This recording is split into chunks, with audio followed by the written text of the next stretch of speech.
Cuaderno de Economía llega gracias a Yachai. Crea tu tienda online hoy mismo en yachai.lab. Oh, the market's not so good today. Your stocks look kinda sick. In fact, they all drop down a point each time the tickers tick. Hola, tras pedidos de vacancia, pedidos golpistas, ¿no? Respecto o a propósito del presidente Castillo, ahora pues lo que ha anotado, lo que se está dibujando o lo que está pintando un pelín la cancha es la eventual renuncia o el petitorio de diversos actores, ¿no? Sobre todo analistas y opinólogos muy estándar, muy homogéneos, desde donde se evalúan o se reflexiona alrededor de una posible, repetimos, renuncia al presidente Pedro Castillo. ¿Y qué onda con esta variable a propósito de la economía?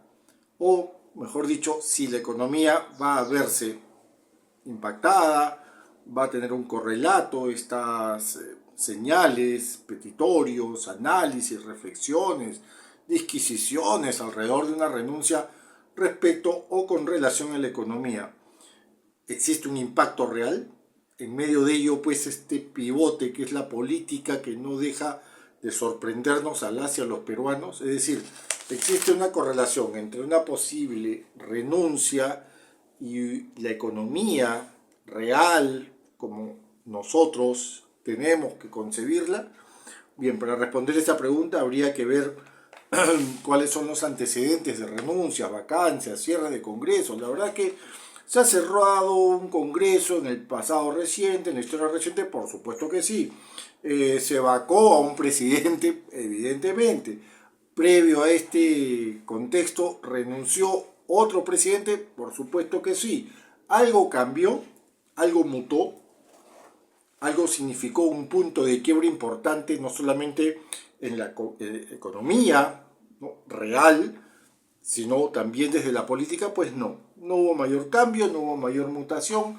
El golpe fue en todo caso sistémico desde la política, y en la economía todo prácticamente siguió de manera muy similar, y que de momento permitió a los agentes económicos dibujar un pelín la cancha de la economía, repetimos, ¿verdad?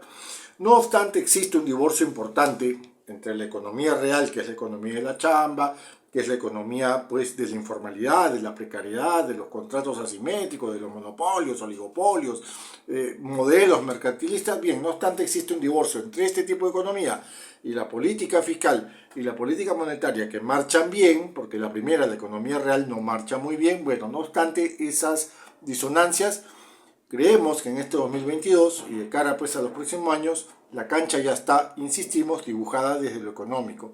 Ahora ustedes dirán, oye Eduardo, pero suena que todo está bien en la economía. No, no está bien. Insisto que hay aspectos alrededor de la economía real que están demasiado atrasados. ¿Y por qué? Porque este 2022, por ejemplo, la inversión privada viene recontra lenta, va a crecer así, miren, 0%. ¿Y qué cosa genera chamba? ¿Qué cosa provoca abrir esos espacios de la economía real? Bueno, la actividad privada, la inversión privada. Y este año, repito, va a crecer 0. Con lo cual, no estamos esperando tampoco que se dibuje en su totalidad no solamente nuestras matrices de riesgo a propósito de la economía del Perú, sino la capacidad que tenemos de los agentes económicos, la capacidad que tenemos de trazar, esbozar, dibujar o diseñar estrategias, ¿no?, que es una capacidad muy limitada a propósito de lo que estamos viviendo en función a vacancias, renuncias, en función a retrocesos, cierres de congresos, que se vayan todos, ¿no? O sea, en el balance final es, sí, la economía más o menos que está dibujada y más o menos que puede andar en piloto automático, pero lo que nos perturba, lo que nos genera ruido blanco, evidentemente es lo político, ¿no es cierto? Lo político que puede generar que la economía real aún ate de dimensiones muchísimo más lentas de las que ya está dibujando, ¿no? Entonces, ¿qué corresponde? ¿Qué corresponde? Evidentemente cambios estructurales, ¿no?, que combatan corrupción, precariedad de contratos, precariedad laboral, 4/5 de informalidad, cambios estructurales que definan de una vez instituciones fuertes y no las instituciones débiles que tenemos. Pero también corresponde en estos momentos, de cara pues a que Pedro Castillo, el presidente Pedro Castillo está cuestionado, ¿no? Y es que con muchísima razón, no solamente por ser él el responsable de rodearse de una inhábil horquilla o rango de asesores, por no decir ineptos, ¿no? Sino porque también es su responsabilidad despedir a estos asesores, porque hemos visto la semana pasada el chongazo que ha formado esta manga o rango o horquilla de asesores al formular, digamos, o al ensombrecer el gabinete de violencia machista, ensombrecer el gabinete de improvisación, ensombrecer el gabinete en momentos donde Repsol tiene que asumir una responsabilidad, ensombrecer con ministros cuya impericia e inhabilidad e inexperiencia en temas de medio ambiente es brutal, ensombrecer las circunstancias del nuevo gabinete con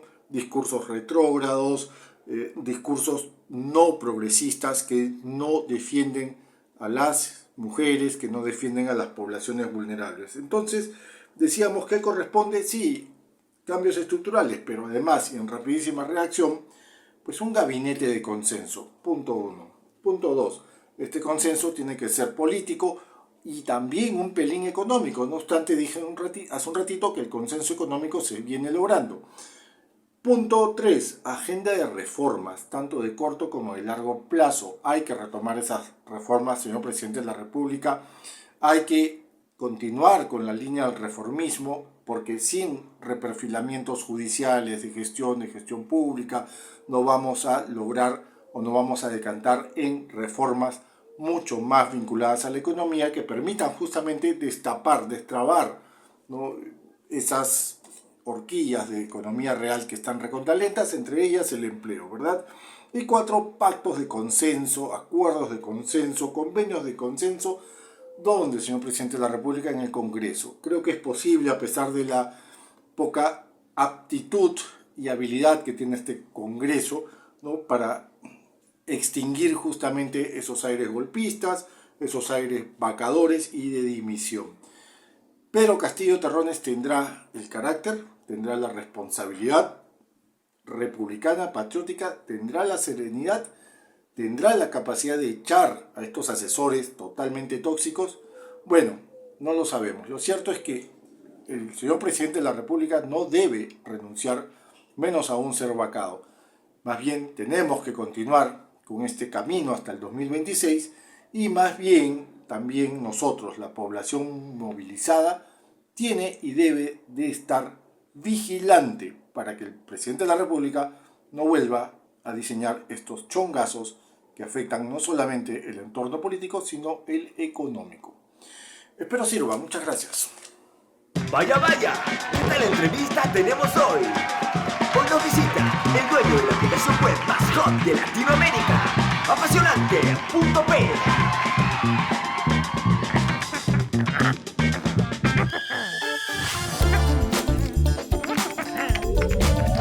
Registrar tu dominio es el primer gran paso. Cómpralo en yachai.lat y encarna tus sueños. Yachai.lat, tu tienda online hoy.